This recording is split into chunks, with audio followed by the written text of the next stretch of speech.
오늘 시편 63편은 제목이 있는 성경을 보면 다윗이 유대 광야에 있을 때 지은 시, 드린 기도, 이렇게 배경을 설명하고 있습니다.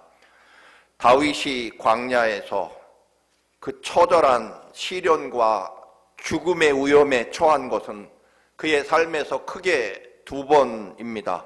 한 번은 이스라엘 왕이 되기 전에 젊은 날에 블레셋 거인 골리앗을 물리치고 사울 왕의 사위로, 그리고 이스라엘 전쟁 영웅으로 지내다가 사울 왕의 질투와 시기 때문에 결국 도망을 쳐서 유대 광야에서 동굴에 숨어 살고 결국 그 고난의 시간을 보내게 됩니다. 또 왕이 되고 난 노년에는 사랑하는 아들 압살롬이 다윗을 죽이고, 즉 아버지를 죽이고 자기가 왕이 되겠다고 반역을 일으키는 바람에 밤에 잠옷바람에 신발도 신지 못하고 머리를 풀어 헤치고 울면서 유다 광야로 도망친 일이 있습니다. 물론 어린 시절에는 베들레헴도 유다 광야에 속하기 때문에 거기서 양을 치며 자라기도 했을 것입니다. 젊은 시절에는 장인에게 죽임을 당하지 않으려고 도망치고, 말년에는 아들에게 또 죽을 뻔해서 도망을 치는, 그래서 다윗의 삶이라고 하는 것이 아마 그의 삶의 가장 중대한 전환점이나 또는 위기는 늘 유대 광야에서 이루어지게 되는 것을 보게 됩니다. 오늘 다윗이 유대 광야에서 드린 기도라고 하는 이 제목의 시는 다윗이 삶에서 어떤 위기에 이 시를 지었는지는 설명하지 않습니다. 그러나 얼마나 간절하고 절박하게 하나님의 도움을 갈망하고 있는지를 느낄 수 있습니다. 그동안 저는 하나님께서 우리를 향하신 그 간절한 사랑을 선포했습니다.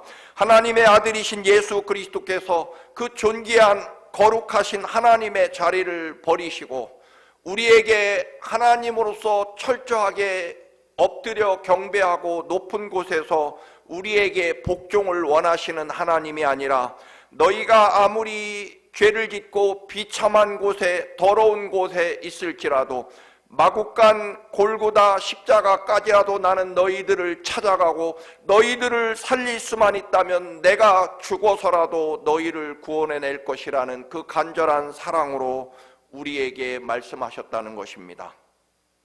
우리와 차원이 다른 높은 신의 위치가 아니라 우리를 잘못하면 끝없이 심판하고 우리의 모든 것을 원하는 그런 신이 아니라 마구간 구유에 찾아오시고 제자들의 발을 친히 씻겨주시고 십자가에 우리를 살리려고 친히 당신이 죽으시는 희생 제물이 되시는 하나님이 우리의 하나님이시라는 것입니다. 때문에 하나님의 존귀함과 거룩함과 사랑이라고 하는 것이 바로 마구간과 세숫대야와 십자가에 있다라고 말씀드렸습니다. 이토록 하실 수 있는, 주실 수 있는 모든 사랑, 당신의 피와 목숨까지도 기꺼이 우리에게 주시는 그 놀라운 하나님의 사랑과 은혜를 받은 우리들, 이번에는 우리가 그 사랑을 받아서 어떻게 하나님을 사랑하고 그 은혜를 감당할지를 말씀드리려고 합니다. 우리도 어떤 순간에도 무슨 수단과 방법이 있더라도 모든 것을 다해 우리도 하나님 은혜와 사랑을 감사하고 하나님을 섬기자라고 하는 그런 말씀입니다. 이제 우리가 하나님 사랑할 차례다라고 하는 것입니다. 갈망이라고 말합니다. 오늘 다윗은 그의 가장 처절한 삶 속에서 하나님을 갈망한다라고 말합니다. 내 육체가 주를 앙모한다라고 말합니다. 갈망이라고 하는 것은 극도의 배고픔과 죽음에 이르기 직전의 갈증을 말할 것입니다. 아마 물 한 모금만 있으면 살아날 수 있는 그 상태가 바로 갈망일 것입니다. 실제로 가나안 유대 광야는 물이 귀합니다. 때로는 수년 동안 극심한 가뭄이 계속될 때도 많았습니다. 그러면 모든 풀이 말라 죽고 시냇물이 사라집니다. 그때 동물들이 갈증으로 쓰러지고 나중에는 헛것이 보여 땅을 파고 모래를 먹다가 죽는 모습이 자주 보인다고 합니다. 그렇게 물 한 모금이 없어 죽어가는 그 간절한 동물의 목마름, 그것이 바로 갈망일 것입니다. 갈증을 넘은 생명이 달려있는 목마름이 바로 갈망입니다. 오늘 본문의 다윗이 이토록 이럴 정도로 하나님의 도우심과 은혜를 갈망한다는 것입니다. 보통 광야에서 이렇게 비참하게 죽어가고 있다면 우리는 무엇을 구할까요? 타는 목마름으로 죽어가는 사슴의 물 한 모금처럼 하나님 저에게 물과 먹을 것을 주십시오. 즉 원수들을 모조리 죽여주십시오. 저는 너무나 억울하고 원통합니다. 이 억울하고 원통한 상황을 하나님이 좀 해결해 주시고 바꾸어 주십시오라고 기도할 것입니다. 그런데요, 다윗은 그토록 비참하고 억울한 지경에서 자신의 환경과 조건을 해결해 달라고 기도하지 않고 하나님, 저는 하나님을 갈망합니다. 주님, 내가 지금 목마른 것은 물이 없고 먹을 것이 없어서 배고프고 갈증이 나는 것이 아닙니다. 주님이 없어서 목마르고 배고픕니다. 주님을 주옵소서라고 간절히 기도한다는 것입니다. 지금 내가 찾는 해결책은 물과 먹을 것과 원수를 모조리 물리쳐 주시는 그것이 해결책이 아니라 주님이 계셔야 됩니다. 주님, 당신이 나의 생명이고 소망입니다. 주님을 주시옵소서라는 갈망입니다. 주님이 나와 함께 해달라는 갈망이라는 것입니다. 신앙생활 한다고 해서 돈이 필요 없다거나 먹을 것이 없다는 말은 물론 아닐 것입니다. 지금도 하나님께서 네가 무엇을 원하느냐 물으신다면 아마도 대부분 건강을 원합니다. 자녀들의 성공을 원합니다. 100만 달러만 주십시오. 사업의 번창을 원합니다라고 말하지 않겠습니까? 물론 그것이 있어야 된다는 것은 분명합니다. 그러나 하나님의 사랑을 믿는 사람은 그런 주어진 모든 삶에서 먼저 근본적으로 진정한 생명과 삶의 길을 간구해야 된다라고 하는 것입니다. 그것은 바로 지금 물이 필요하고 먹을 것이 필요하고 원수를 물리치는 것이 필요하고 억울함과 원통함이 해결되는 것이 필요한 상황이지만 그러나 아버지 하나님, 저는 믿습니다. 이 모든 문제의 근본적인 생명과 구원은 하나님이시라는 것입니다. 그래서 저는 하나님을 갈망합니다. 주님, 주님이 필요합니다라는 고백이라는 것입니다. 참된 믿음의 갈망은 다시 목마르고 또다시 배고플 물과 빵이 아니라 하나님을 갈망하는 것이다. 하나님을 소유하는 것이다 라고 하는 것입니다. 왜냐하면 하나님이 내 아버지가 되어주시면 아버지께서 내 삶의 모든 것을 책임져 주시는 것이 분명하기 때문입니다. 그런데 우리는 눈앞에 우선 보이는 검푸른 홍해바다와 드높은 파도, 그리고 이집트 황제가 끌고 오는 막강한 기마병 전차 부대만 보이기 때문에 여러분, 당장 목숨을 구걸하는 것이 우리들의 본성입니다. 돈이 없을 때는 돈이 전부처럼 보이고 건강이 무너지면 건강 얻는 것이 해결책처럼 보입니다. 그러나 여러분, 십자가에 우리를 대신해서 죽으신 주님의 보혈의 은혜를 알고 사흘 만에 다시 살아나셔서 우리를 사랑하시는 주님의 은혜와 그 구원의 은총을 안다면 우리의 문제 해결은 하나님을 갈망하는 것, 하나님을 소유하는 것, 하나님이 내게 계셔야 되는 것이 우리 삶의 문제 해결이라 하는 것입니다. 여러분, 하나님은 문제 해결사가 아니라는 것입니다. 문지르기만 하면 요정이 펑 하고 튀어나와 주인님 무엇을 도와드릴까요? 하는 요술램프의 지니 요정이 아니라는 것입니다. 하나님은 인격적이신 분이고 슬퍼하시고 기뻐하시고 분노하시고 사랑하시기 위해서 어디든 마국간 짐승들의 밥통에까지든 찾아오시고 골고다 십자가까지라도 기꺼이 십자가를 지고 우리 살리려 죽으러 가시는 하나님의 사랑의 관계, 은혜의 관계를 하나님은 원하신다는 것입니다. 다윗이 그 극심한 고난과 죽음 앞에서, 목마름 앞에서 깨달은 것은 바로 이것이라는 것입니다.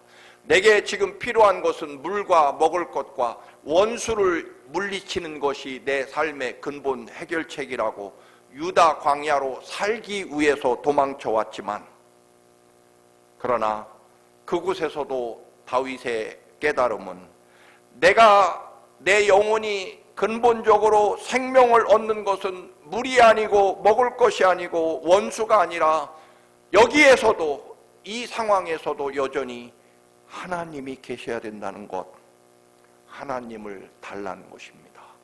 하나님 당신을 저에게 주십시오. 즉 하나님이 내 생명과 삶의 주인이 되어 주십시오라는 기도를 하고 있다라고 하는 것입니다. 오늘 본문을 좀 더 편안한 세번역으로 읽어봅니다. 1절입니다.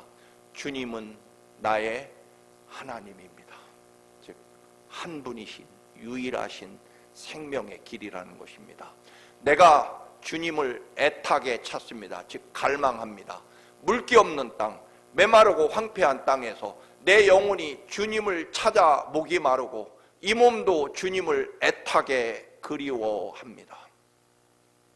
내가 성소에서 주님을 뵙고 주님의 권능과 주님의 영광을 봅니다라고 말합니다. 사슴이 물을 찾는 이유는 단순한 갈증 때문이 아닐 것입니다. 물이 있어야 살 수 있기 때문에 물을 갈망할 것입니다. 다윗도 죽음의 공포에 시달리는 광야에서 이와 같은 진리를 깨닫습니다. 내 영혼이 살아나는 것은 물이 아니라 하나님을 소유하고 있느냐라고 하는 것이라는 것입니다. 그래서 하나님을 달라는 것입니다. 물을 구하고 당장 먹을 것이 있어야 살고 나를 죽이려고 쫓아오는 원수를 물리쳐야만 내가 살겠다는 것이 우리의 단순한 삶의 이유이지만, 오늘 다윗은 그 지경에서도 그는 근본적으로 믿지 않는 사람이나 혹은 믿음이 적은 사람과 다른 점은 바로 여기에 있다는 것입니다. 내가 물이 없어서 죽을 것 같고 먹을 것이 없어서 배고프고 또는 원수 때문에 내 삶이 불행하다라고 하는 것을 일반적으로 느끼지만 다윗은 그렇지 않다는 것입니다. 하나님이 계셔야 되겠다는 것입니다.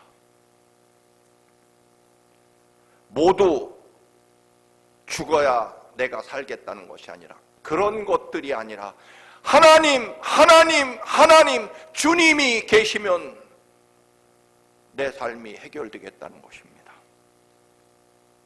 그래서 다윗은 그토록 급박하고 죽을 위기에 원수를 피해 도망치거나 원수와 싸우러 가는 것이 아니라, 또는 하나님께 당장 원수를 물리쳐 주시고 저의 원한을 풀어달라고 기도하는 것이 아니라 성전으로 달려가 주님을 바라본다는 것입니다. 주님의 사랑과 은혜를 갈망하는 것입니다. 주님을 달라는 것입니다. 그래서 성전에 나가서 하나님, 저의 원수를 물리쳐 주시고 제 삶의 모든 문제를 해결해 달라고 간절히 부르짖은 것이 아니라, 오늘 성전에 나가서 하나님의 영광과 은혜를 소유하겠다라고 말합니다. 분명 원수의 문제 또는 억울하고 원통한 삶의 문제가 해결된 것은 아닙니다. 그런 응답을 받은 것도 아닙니다. 그런데도 다윗은요, 문제가 나중에 해결되면 부르겠다는, 하나님 이러이러한 문제, 원수를 모조리 죽여주시고 제 모든 삶의 이런 어려운 문제를 다 해결해 주시면 나는 이런 감사와 찬양을 부르겠습니다라고 준비해 놓은 찬양을, 사실은 내 삶의 문제가 조금도 해결되지 않고 여전히 어려움과 시련 가운데 있지만, 성전에 그래서 나가서 기도하려고 갔지만 거기서 깨닫고 얻게 된 것은 문제 해결이 아니라, 응답이 아니라 하나님 은혜를 소유하게 됐다는 것입니다. 내 문제를 해결받은 것이 아니라 하나님을 발견했다는 것입니다.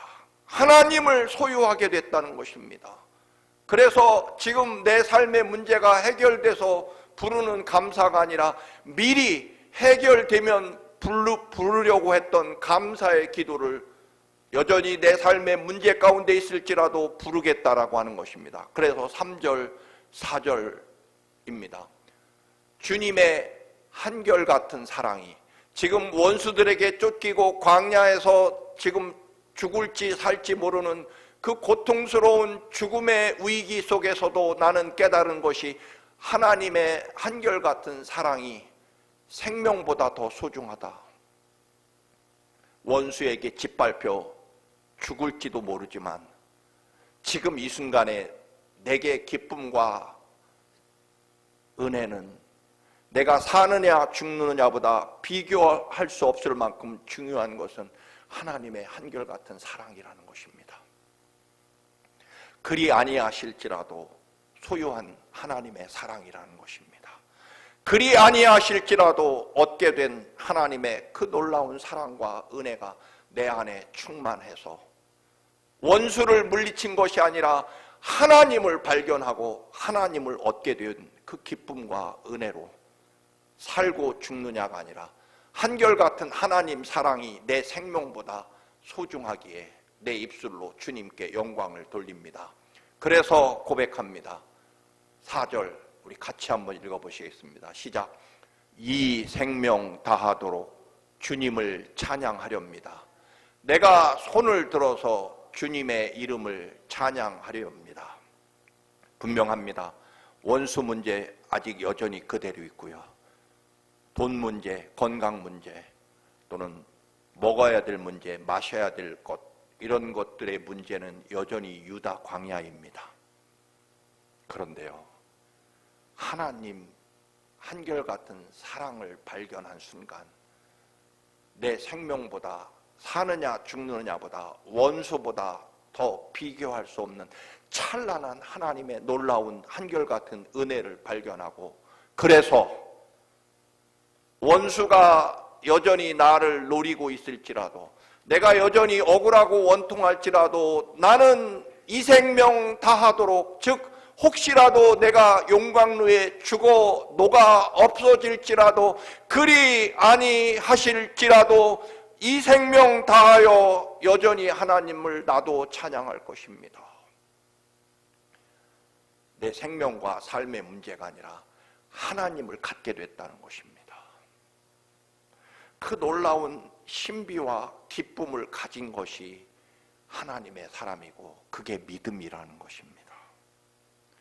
예수 믿어서 좀 더 잘 살게 되고 내가 해결할 수 없는 문제를 해결받았다는 게 아니라 그런 것과는 차원이 다른, 감히 비교할 수 없는 놀랍고 신비한 찬란한, 이 땅의 언어로도 결코 내 생명으로도 비유조차 할 수 없는 하나님의 한결같은, 나를 위해 십자가에 그 거룩하신 하나님이 죽기까지 사랑하시는 그 놀라운 은총과 생명을 소유했기 때문에 이제 저도 죽느냐 사느냐 또는 굶주리느냐 배부르냐 이런 것과 관계없이 하나님 은혜를 소유했기에 나도 내 환경과 조건에 관계없이 한결같이 이 생명 다하여 하나님 찬양하겠다는 것입니다. 다시 말씀드립니다. 다윗의 문제가 해결된 건 아닙니다. 그런데 하나님의 사랑을, 이 한결같은 하나님의 사랑을 받고 보니, 깨닫고 보니 앞으로 내 삶의 모든 문제, 그게 무엇이든 비교할 수 없는 하나님의 은혜와 사랑이 내게 주어졌다는 것입니다. 그래서 어떤 상황, 어떤 조건, 어떤 형편에도 이 생명 다하도록 하나님 저 관계없습니다. 이제 하나님 찬양하며 살겠습니다. 그것으로 마친다는 것입니다. 세계적인 영상, 미디어, 관광, 레저의 최고 회사는 당연히 월트 디즈니사일 것입니다. 이 회사의 설립자 월트는요, 시카고 근처에 그것도 아주 가난한 시골 농부의 아들이라고 합니다. 7살이 되었지만 너무 가난해서 학교에 갈 수 없었습니다. 그래서 학교에 못 가고 늘 농장의 동물들 또는 집 옆에 있는 숲속에 사는 그런 동물들과 어울려 놀며 보며 자랐다고 합니다. 어느 정도 성장하자 아버지와 함께 신문팔이에 나섭니다. 그런데 신문에 연재되는 신문을 팔면서 볼 수 있게 되었고 그 만화에 큰 기쁨과 설렘을 느끼게 됩니다. 만화에 대한 간절함이 생겨 가난한 아버지를 설득해 결국 미술학교에 진학했고 미술학교를 졸업하자 아직도 무명의 만화가라서 취직을 못해서 결국 다시 시골로 돌아옵니다. 그런데 시골교회, 고향교회 목사님이 고향으로 돌아온 그에게 교회학교 어린아이들을 가르쳐달라고 주일학교 교사를 부탁합니다. 좌절과 미래가 보이지 않는 어두운 상황에 월트는 어린 아이들을 가르치면서 오히려 그의 영혼이 오히려 그의 하나님이 회복된 것을 느끼게 됩니다. 다시 일어나서 토끼 만화로 웬만큼 성공을 해서 살만해지자 이번에는 직원들이 철저하게 배신해버립니다. 모든 것을 순식간에 잃어버린 월트는 너무나 분노와 원한 증오심이 컸지만 그러나 결국 그의 하나님께 기도로 그 모든 것들을 누르고 뉴욕으로 돌아오는 길에 사실은 들리는 말에 의하면 그 자기를 배신하고 망하게 한 직원들을 여러분 생지 같은 놈들이라고 생지 만화를 그들을 주인공으로 그리려고 했다는 것입니다. 그러나 우리가 아는 대로 그때 태어난 만화가 바로 오늘날 디즈니랜드를 만들어낸 미키마우스입니다.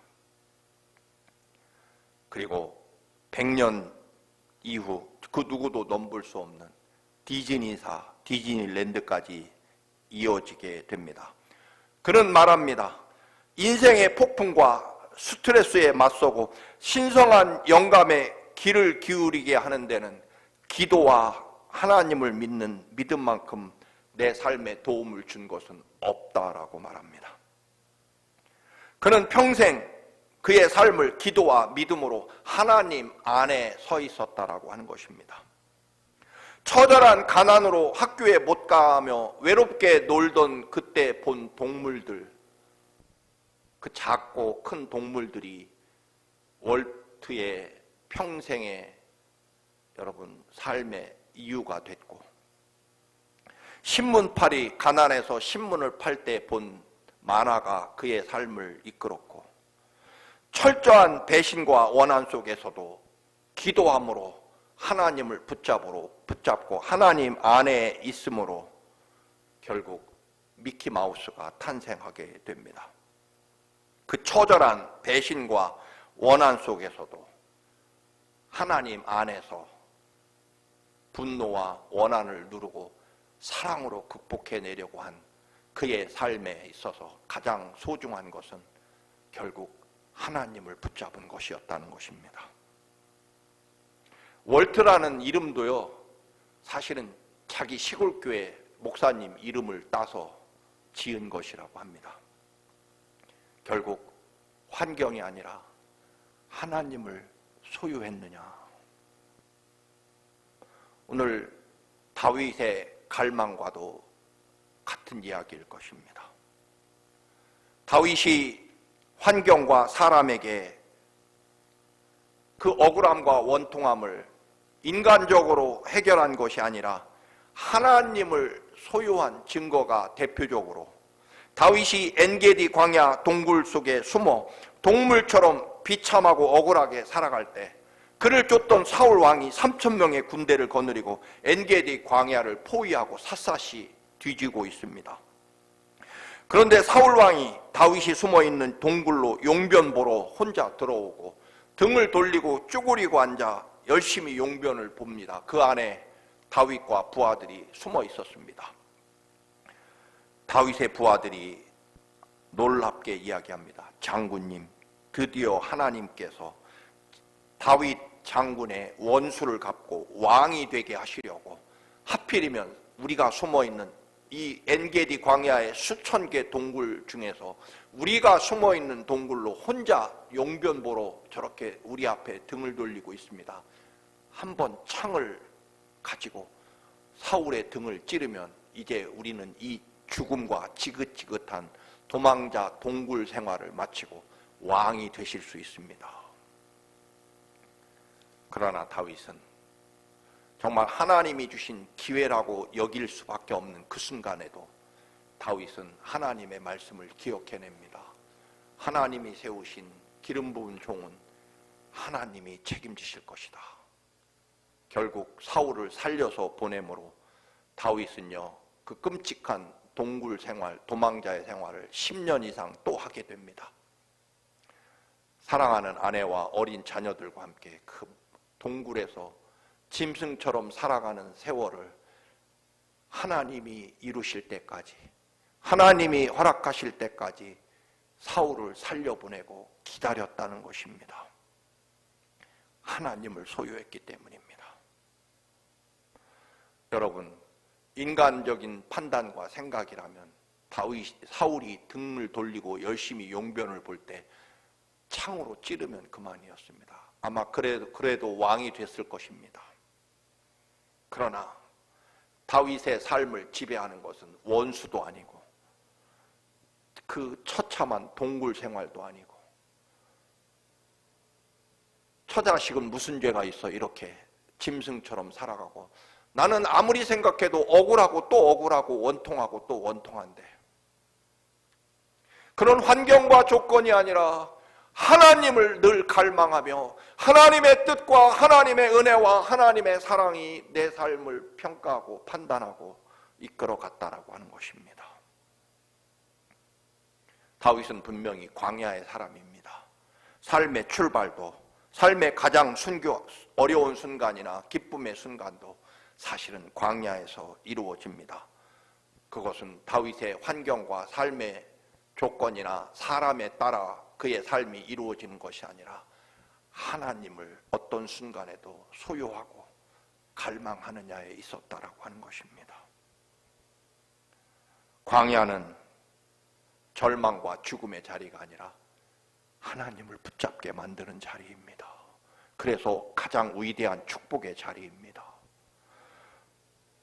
주님, 제가 갈망하는 것, 물이 없고 먹을 것이 없고 원수가 나를 죽이려고 하는 이 절박한 자리이지만 그래도 저에게는 하나님이 필요합니다. 하나님이 계셔야 됩니다. 하나님을 주시옵소서. 광야는 이런 고백이 있을 때 단순한 고통의 자리가 아닙니다. 하나님을 진정으로 더 깊이 만나는 은혜의 자리, 축복의 자리가 될 것입니다. 광야는 내가 죽을 자리가 아니라 하나님을 더 찾게 하고 하나님을 더 크게 소유하는 자리이고 하나님을 만나게 되는 자리이므로 가장 위대한 축복의 자리가 될 것입니다. 마지막으로 다윗은 시편 27편 3절 4절에서도 이렇게 말합니다. 함께 봉독하시겠습니다. 주님, 나에게 단 하나의 소원이 있습니다. 나는 오직 그 하나님만 구하겠습니다. 그것은 한평생 주님의 집에 살면서 주님의 자비로우신 모습을 보는 것과 성전에서 주님과 의논하면서 살아가는 것입니다. 여러분께 분명히 선언합니다. 여러분이나 저에게 부족한 것은 우리가 하나님 사람이 맞다면 물이 부족한 것이나 먹을 것이 부족한 것이나 나를 괴롭히는 원수 때문이 아니라 하나님을 갖지 않아서입니다.